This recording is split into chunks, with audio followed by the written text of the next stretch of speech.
Welcome back to Movies TV Man. You can follow me on Twitter at Movies TV Man, and I really hope you're enjoying this Christmas period because I celebrate the entire 12 days of Christmas. I don't take my Christmas shit down until the 12th day. End of story. So Christmas Day and Christmas isn't over after Christmas Day. So then, why are you wearing the same shirt all the time, Mick? Because they're fucking awesome. Shut up, shut up, shut up.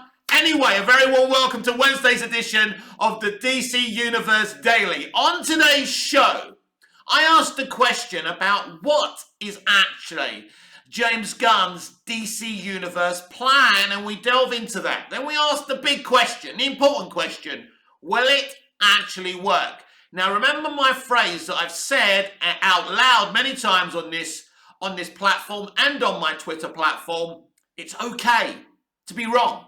There's nothing wrong with being wrong. So if I say a bunch of stuff here or in my previous videos that is wrong, in my criticisms of James Gunn and the way he's handled himself since taking over at DC Studios alongside Peter Safran, if those takes are wrong and he makes the most successful, most awesome DC, I'll be happy.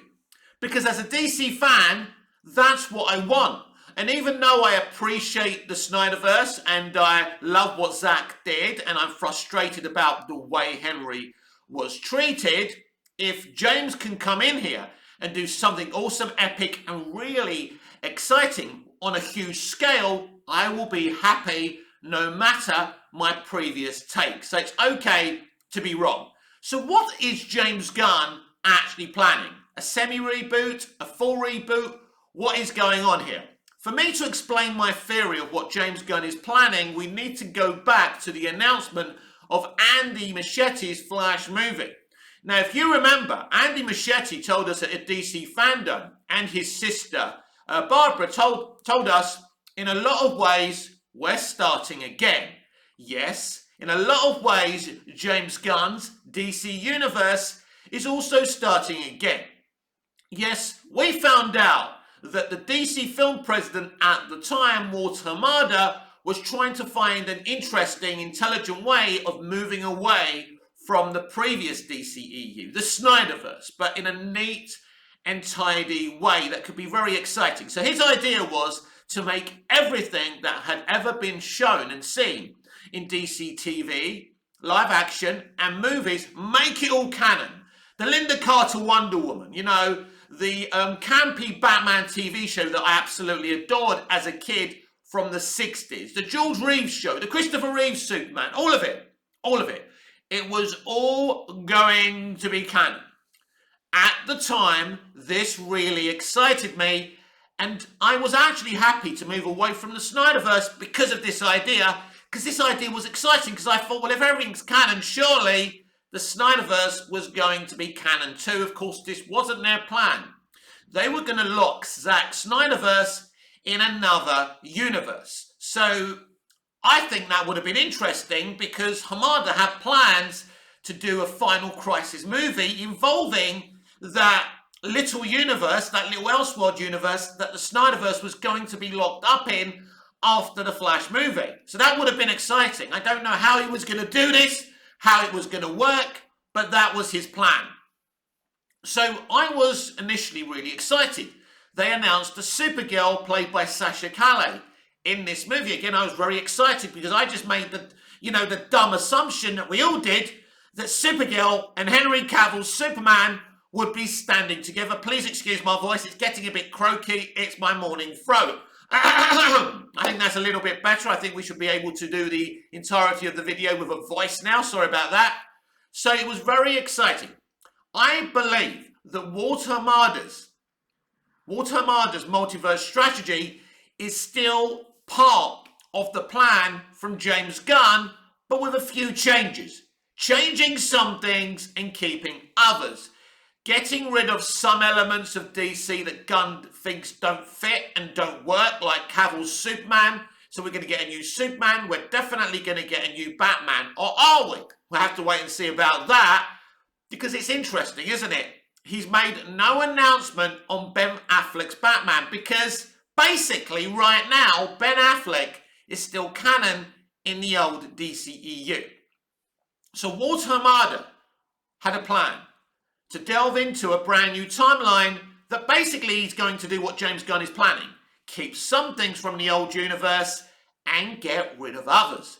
Now, the two things in common here from Walter Hamada's multiverse strategy, and basically I think that Gunn is doing the same thing, but changing some elements of Hamada's plan, is to get rid of Henry Cavill. They both were going to do that. They wanted to move away from Henry Cavill's Superman for one reason or the other. Either they didn't like Cavill, couldn't work with Cavill, or they just felt that Cavill's Superman just doesn't work.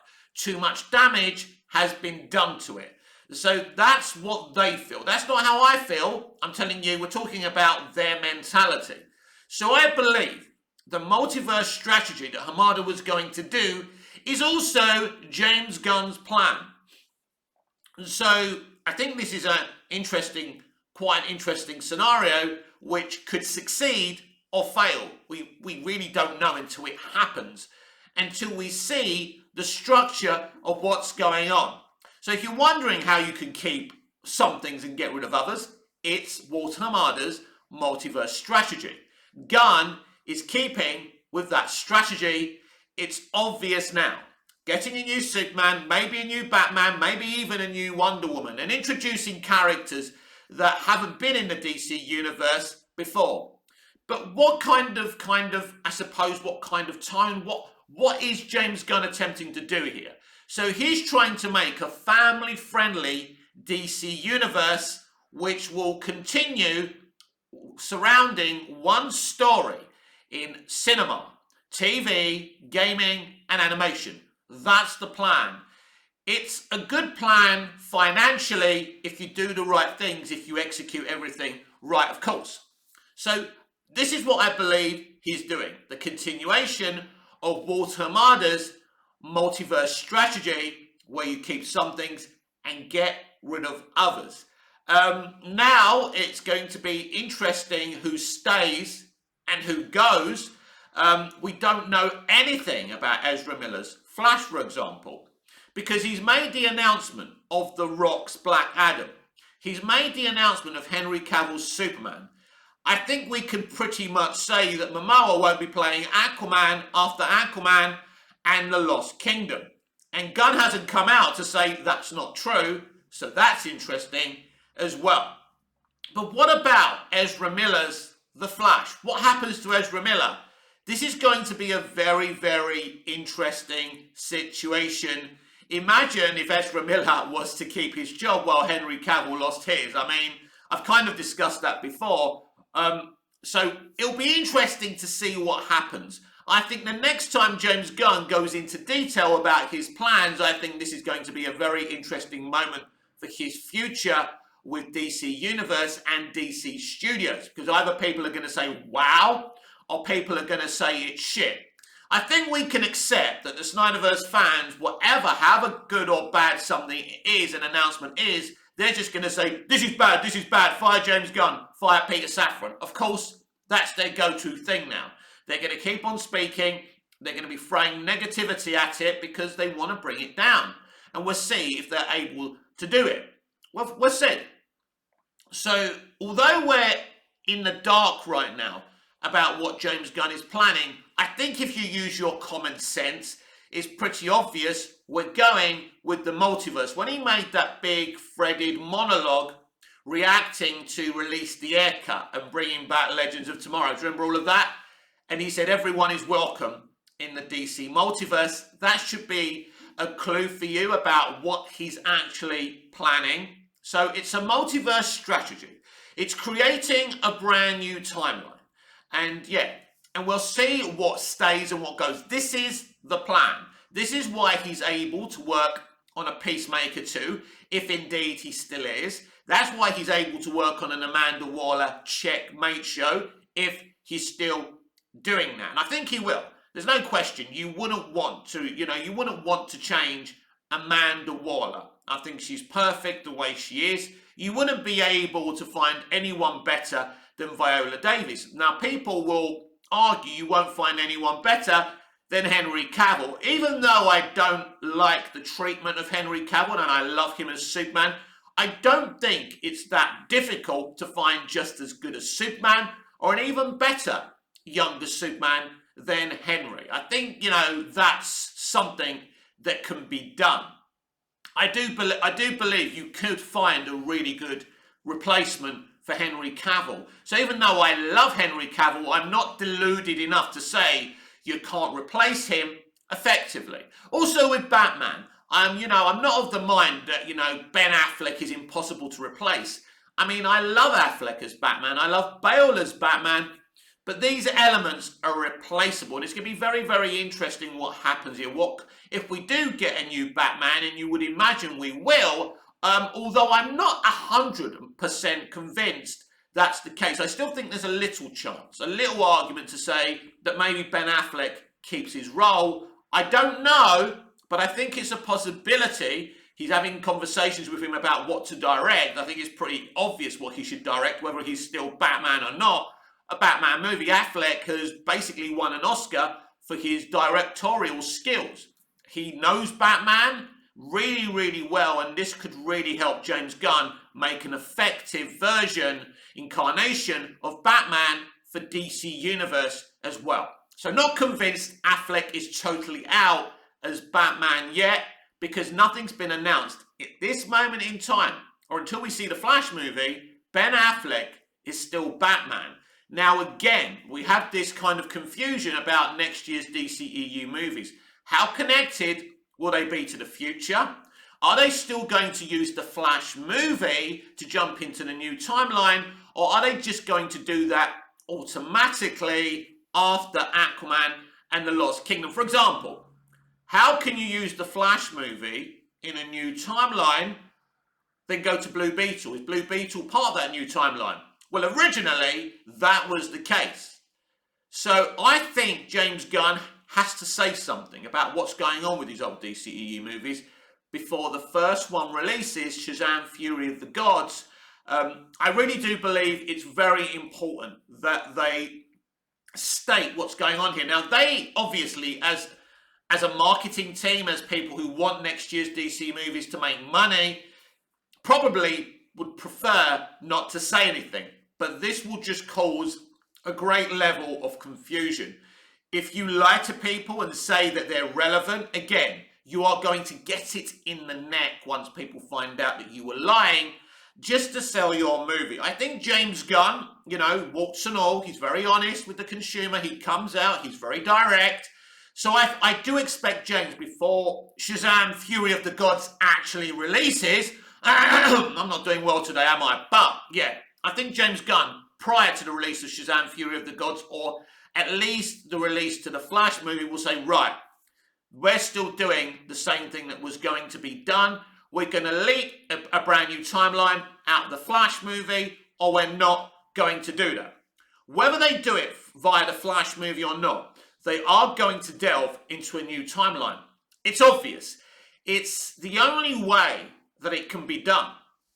Because I think we know by now that this is not a full reboot, that this is exactly the same intent that Walter Hamada had originally. And I think it is a multiverse strategy. It is going to leap into a brand new timeline. And it's still as good of an idea as it was under Walter Hamada. And we never really saw what Hamada was doing. We never kind of saw how good or bad Hamada's plans actually were. So let's, for a few minutes, examine what Hamada was actually going to do. So Hamada was going to, all this was going to take place last year. And you remember my frustrations about the postponements, and I was going on about it repeatedly. Every DCEU daily, as I was calling it back then, saying what's going on, there's something deeper going on. And we found out there was a merger, and probably they were secretly planning the James Gunn and Saffron thing all along. Or they were planning for someone else to take over. So they decided to take away that confusion to the audience, to postpone those movies. And we understand that now. So the idea was to change the timeline in the Flash movie. Then I'm not sure what we would have got next at the stage, because I can't even remember the original release dates at this point of what we were going to get last year. So I think we were going to get Flashpoint. We were going to get Batgirl, which was going to basically be Michael Keaton's first foray as the real main DCEU Batman, and he was going to train Barbara Gordon as the next Bat hero, if you like. So this was going to be Batman Beyond. So that's what they were doing, but instead of it being the male character, Roy, whoever that is, right? Because I don't know the detail of that graphic novel, but that was the idea. So we were going to have Blue Beetle, which was going to be in the new universe as well. So, and Aquaman and the Lost Kingdom was a very interesting one as well, because I can't remember when that was being released originally, before Flash or after Flash. I know, was it originally, I think it was going to be, yes, it was going to be released at the same time as Avatar, Way of the Water, which would have been a disaster, because Aquaman 2 has a big issue, and it's Amber Heard. So let's see how effective that movie can be. Look, all I can tell you is that James Wan has made a sensational sequel. I know that for a fact. That's all I'm going to say to you. He's made a sensational sequel. And boycotting something for moral reasons really doesn't work out for the consumer. Here, look, I don't like the entertainment industry. I don't like the culture of child abuse, sexual abuse that's gone on in there. I wouldn't encourage any young person to go to Hollywood to try and make their dreams come true, as I wanted as a young man as well.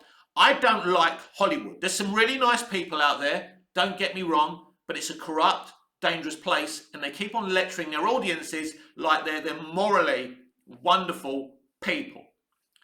But when they do something good, by the way, I don't lump James Wan in with the other people in Hollywood. I think James Wan's a lovely man, he's a great director, and he's made a great sequel.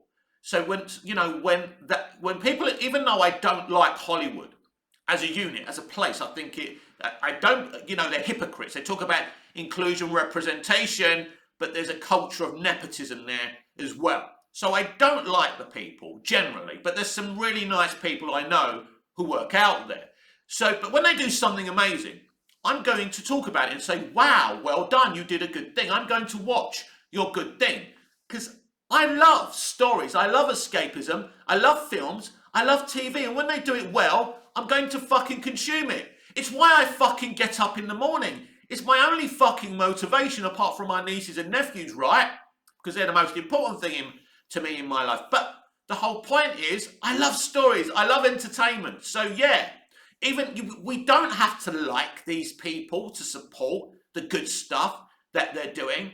And that's the point. And they don't have to like us. The point is, they shouldn't really keep on telling their customers via their entertainment that they hate us. Yes, brand new Scream movie writers and directors, I'm talking to you, right? Anyway, so yes, James Wan's Aquaman is going to be a great movie. So that was going to be placed at the same time of Avatar Way of the Water. So very interesting film. But yeah, a lot of people were getting confused. What was that movie actually going to do? Well, originally, Michael Keaton, I know this for a fact, was in that. Now, we don't know if Keaton and Affleck are both in that movie because I haven't seen that version of the test screening. I've seen the version of the test screening, and please don't sue me, WB, with Michael Keaton in. So I don't, and by the way, Keaton's sensational. I don't care how old this guy is, and I've spoken about my concerns before about having an older Batman as the main Batman, but Keaton is really good as the main Batman. So it's, again, from this moment in time, I do believe that Michael Keaton will still play a substantial role in the Flash movie. They may cut what he does when Barry finds him in the main universe after Flashpoint. But I think in the Flashpoint stuff, he has to be there. You can't take that out. That would be ridiculous. But it's all kind of, it depends on how Gunn sees next year's DCEU movies. Are they a big part of his future plans, or don't they matter? If it's a full reboot, next year's movies don't matter. If it's a semi-reboot, they matter very much. And I think when we look at Zaslav's reaction to Black Adam, it's obvious that these movies actually do matter. And I've kind of flirted on and off on that subject. Sometimes I thought they weren't important, and sometimes I'm thinking they are important. It depends.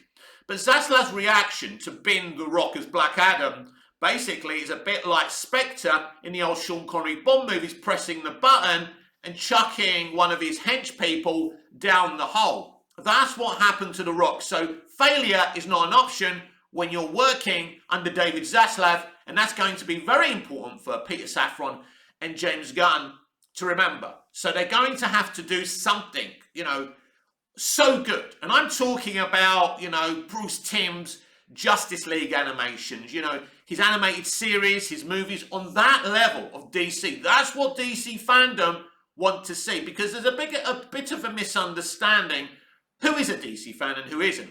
Basically, if you consume and love one thing from DC, you're a DC fan. If you love Batman, Superman, Plastic Man, whoever, you're a DC fan, and no one has the right to tell you you are not a DC fan. And yes, Snyder fans are also DC fans, but they shouldn't put down other DC fans, and those other DC fans shouldn't put them down. Do we know the rules now? Basically, there are no rules. We all fucking love DC. End of story. We all want it to be the best it can be, and for it to succeed. And even though I've been ultra critical of James Gunn's, let's say, conduct, it doesn't mean I don't want him and Peter to... It doesn't mean I don't... let me get my words out properly. It doesn't mean I don't want he and Peter to succeed. I'm not on an army here. This is not about taking a side. I'm on the side of DC and its fans, because guess what? I'm a fan too. So I do want this to succeed, even if it means we never see more Snyderverse content, which is more than likely now. I can say I enjoyed those 3 movies that Zack did. I wish he could do more, and who knows what the future holds. But ultimately, I want the world to love DC. And if James Gunn and Peter Safran can do this, and I have my doubts, but I'm happy if they can do this, then there'll be no one more happier than me. So that was the original plan from Walter Hamada, to actually make Michael Keaton's Batman Bruce Wayne the main one, but to train Barbara Gordon as the main Bat person. So Keaton was going to be the fatherly figure, if you like, the granddad of the new Bat family, and Barbara Gordon as Batgirl was going to be the main one. Very interesting. Would Leslie Grace's Batgirl have ever worked? Well, we don't know. I don't really know Leslie Grace as an artist, to be honest. I don't know her personally. I would have definitely given her a chance, and I would have been very excited to see this brand new Justice League. Whether it would have worked or not in terms of box office, we'll never know. But initially, when Walter Hamada and Andy Muschietti announced this multiverse strategy and the Flash movie, not only was I excited, a hell of a lot of people were excited too. Now, some people were calling it out for laziness, doing a multiverse strategy and making everything that's ever existed canon. Everyone has an opinion on the internet, and that's quite right. Whether it's my opinion or a different opinion, that doesn't matter. I think there was still excitement there when that was announced. I think where the excitement has gone is recently, look, at this moment in time, the general audience are not interested in the DC IP. The Suicide Squad box office proves this, because the Suicide Squad movie isn't half bad. The Birds of Prey movie, which is kind of okay in places, was also a flop. Black Adam was also a flop. And Wonder Woman 84, we'll never know what kind of real box office that would have done outside of the peak of COVID-19. So we've seen that they're not interested. So either they're not interested in the IP, which I very much doubt, but probably they haven't been interested in the kind of movies that DC have been rolling out recently. So it would have been very, very interesting after all those failures, because Black Adam was always going to come out this year. What would have Shazam! Fury of the Gods done? What kind of box office? I feel there will be somewhat more excitement about that movie, because there is families and kids, parents excited about seeing that sequel. And I think it'll be a better put together film than Black Adam, if I'm being entirely honest. And then you have the Flash movie, which I think DC fans are going to be excited about. It's going to be a very interesting film, because it maybe won't have the importance it once did under Walter Hamada's multiverse strategy. The big question here is, and we need this answering from James Gunn, how pivotal is the Flash movie to his plans, and does it create a brand new timeline? I'm actually going to tag him very shortly on Twitter and ask him that question, because I think it's a very important question. And then you've got the other stuff coming out next year as well. And then by 2024, we should get, some point in 2024, I'm assuming the first thing we get is maybe a Peacemaker 2, a Checkmate, and obviously in the cinema we'll be expecting the biggest event in James Gunn's career, which is this Superman movie. How good will it be? Will it work? It's going to be very interesting. So I'm excited about these things. I'm not happy about how Henry as a human being has been treated. I don't like that. I don't like the way Zack Snyder was treated, because Zack was doing something very unique, different, and interesting. And I think high art should be, should be applauded instead of put down because it's not part of some bag of fresh air that really doesn't matter about, I think one thing I said on Twitter yesterday, I think Shield fans have killed the industry as much as creative bankruptcy has done as well, where the latest thing is the bestest thing ever until the next bestest thing ever. I do remember people saying the Suicide Squad film is the best DCEU movie. It's like, oh, we've forgotten about Man of Steel and PVS and Wonder Woman and Aquaman already, and you're saying this film's the best. What you mean is you like this film, but you're excited, but you can't say the Suicide Squad movie. I'm sorry, no matter, I know I say opinions are important and they're all valid, but come on. Can you really stand there and say to me that James Gunn's The Suicide Squad is better than Patty Jenkins' first Wonder Woman movie? It's not really, little secret. It's not really her movie, it's Zack Snyder's. But anyway, yeah, so I think that's kind of killing the industry as well. And the industry is in a lot of trouble now. It needs a new plan. It needs varied content in the cinema. And it needs it soon, or this industry is going to go under. It's going under already financially because people are just bored of the shit they're putting out. When you look at Margot Robbie's latest movie, and I forgot what it's called, and it's flopped. It's high art. People are rejecting high art because they've been drip-fed the franchise, and they're only interested in franchises and superheroes and space invaders and whatever else people are looking to do from the past. And they've killed the individual movie, the individual TV episode. But with Doctor Who, it's still very, very successful because they take care of each episode. And even though Doctor Who is an IP and a franchise, it's not treated that way. Everything they do on Doctor Who is treated like a fragile child, and that's why it's so successful and unique. Hollywood, you should really try that sometimes. But we're not interested in the general Hollywood situation. We're interested in DC here. And I think no one can tell you whether this is going to succeed and fail. It's a very messy situation. It is. But I think we're starting to understand now. And I hope this video has kind of explained to you how I think and feel we're going to go here. And I do think it's a multiverse strategy via a timeline. It's pretty much the same idea that Walter Hamada did. And I think it's got a 50-50 chance of either succeeding or failing. And, that's something we're going to have to wait and see. But, yeah, I think before the Flash movie, James Gunn needs to give some kind of context to, what does the Flash movie mean? Is it a jumping off point for the new universe? Or, he has said that he's looking forward to next year's movies. Of course, it's just a line. Of course it is. But his movies don't start until his first movie after Aquaman and The Lost Kingdom. And we understand that these are not his movies, but what context to these movies? Is there any context? Is there any connection to the old DCEU? That's what fans need to know. Some people think it's a full reboot. Some people think it's a semi-reboot. I'm going to stick with the fact that it's a semi-reboot that creates a new timeline via a multiverse strategy. I definitely think we're keeping these, we're going to keep that plan where it's a new timeline.